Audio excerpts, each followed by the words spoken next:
Ano 'to? Bakit? Bakit mo binuhusan? Oh my goodness. Naku. Bakit ginawa yan? Ay, naku. Ay.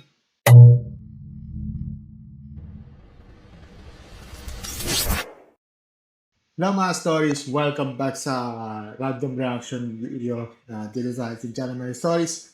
Ako pala si Mardino at ngayon for today's video, no? At ito yung mga taong mabuti naman ng intensyon, no?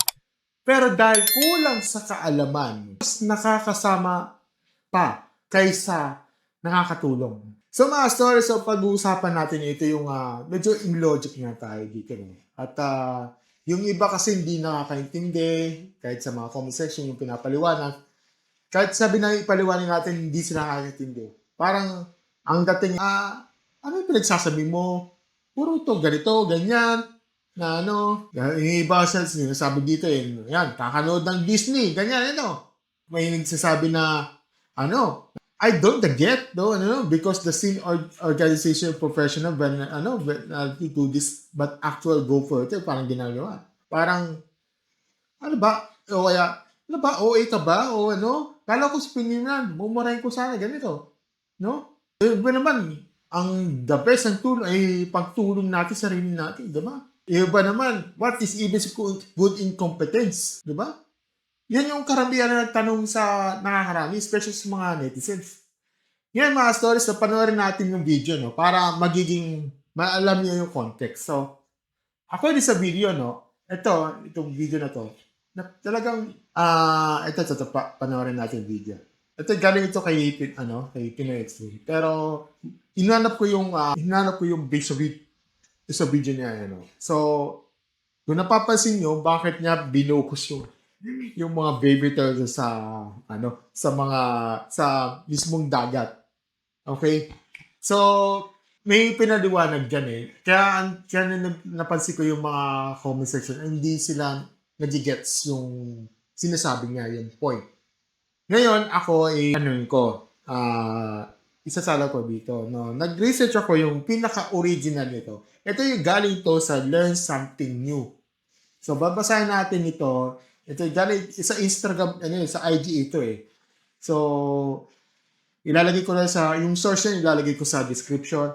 Ngayon, babasahin natin yung dito, yung caption dito. Ito galing ito sa Learn Something New. Sabi niya dito, no, a well-intentioned but highly damaging video of beachgoers putting baby sea turtles directly out of the bucket into shallow water has sparked a crucial conversations about wildlife conversation.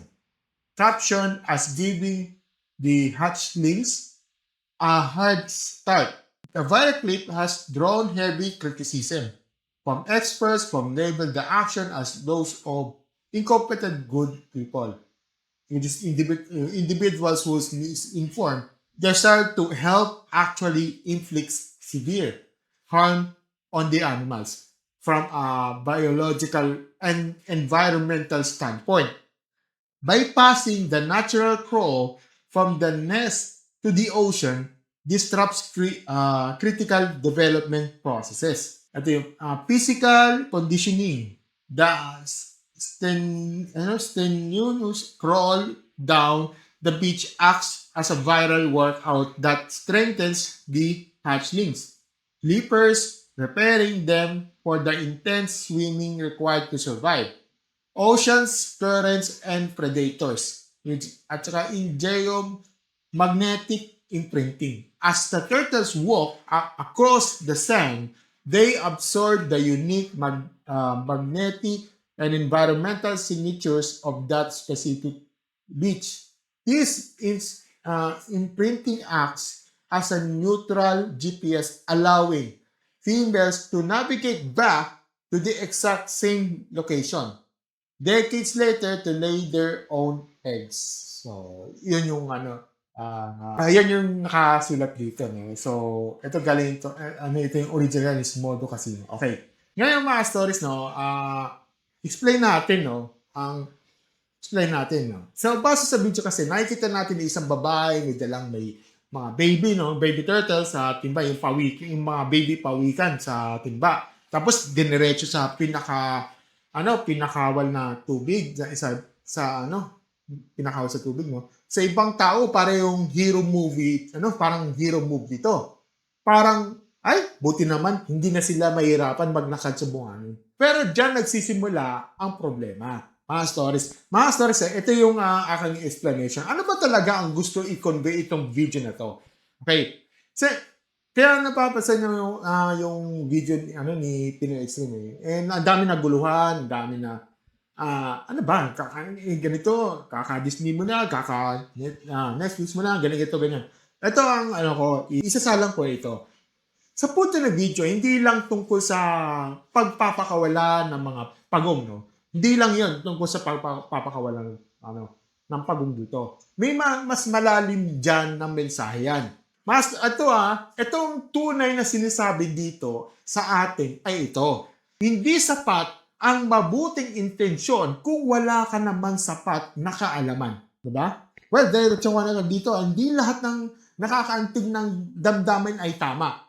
Okay? Hindi lahat ng mukhang pagtulong ay tunay na tulong. Okay? Sa kasong ito, mga stories, yung pagapang ng mga baby turtles mula buhangin, papuntang dagat, hindi yan hirap na dapat bawasan. Bahagi yan ng kanilang survival process. Una, yung paggalaw nila sa buhangin.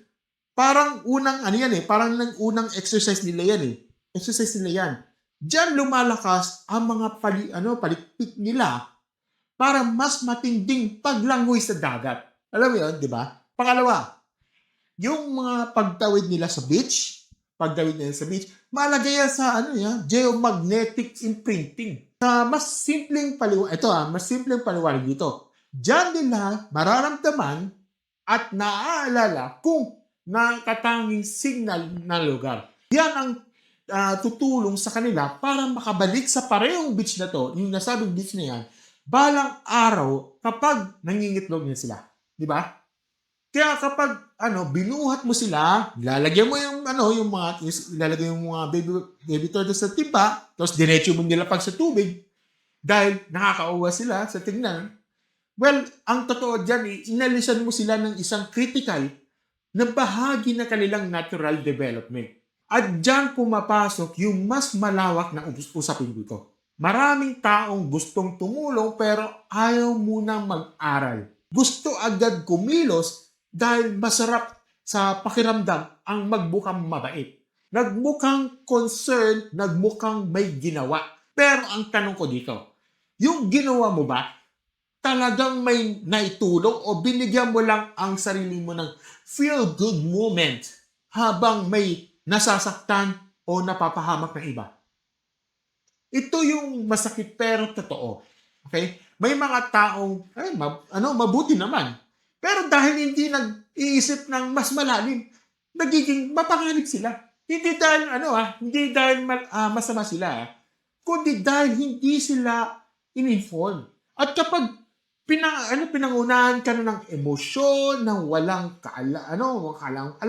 kaalaman dito, malaki ang chance na mali ang kinalabasan. At pwede natin i-apply ito na mas malawak na buhay. Sa lipunan, mga story, sa edukasyon, sa pagtulong, sa mga usaping panlipunan, hindi pwedeng puro away. Hindi pwedeng puro parang masakit kasi, alisin na lang natin yung hirap. Kasi may mga hirap na hindi parusa. Proseso 'yan. May mga challenge na hindi pang-aapi. Pagsasanay 'yan. May mga bagay na mukhang cruel sa mabilisang tingin. Pero mahalaga pala sa paglago ng pagkabuhay. Kaya kung tutulong ka, unahin mo muna ang pang-unawa. Huwag yung kikilos ka agad dahil lang naawa ka. Kasi ang awa na walang alam, madalas yan ang pinakadelikado dito. At isa pa, hindi rason ang maganda naman ang intensyon ko kasi Sa totoong buhay, hindi intensyon ang binibilang sa resulta. Ito ay resulta ang binibilang. Kung nakasama ka. Kahit mabait ka pa, kahit umiyak ka pa, kahit feeling mo tama ka, that's the point. Mga stories na ang pinakaayawan dito ay hindi kabutihan eh. Ang pinupuna dito yung kabutihan walang disiplina, walang research, at walang pag-iisip. Maganda ang tumulong. Maganda ang tumulong yan. Walang problema dyan. Okay, kung gusto tumulong, maganda yung tumulong. Okay, walang problema dyan. Pero, mas maganda kung alam mo muna kung paano talaga tumulong. Kasi sometimes, mga stories, kasi the best help is not interference. Minsan, ang tunay na tulong ay hindi panghihimasok sa prosesong hindi mo naman naintindihan. Sa totoo lang, masters, no? Ito yung isang malaking problema ng moderno pag-iisip. Kapag may mukhang nahihirap, nag-reflex agad ay alisin ang hirap. Pero hindi lahat ng hirap masama. May hirap na nagpapalakas. May hirap na naghuhubog.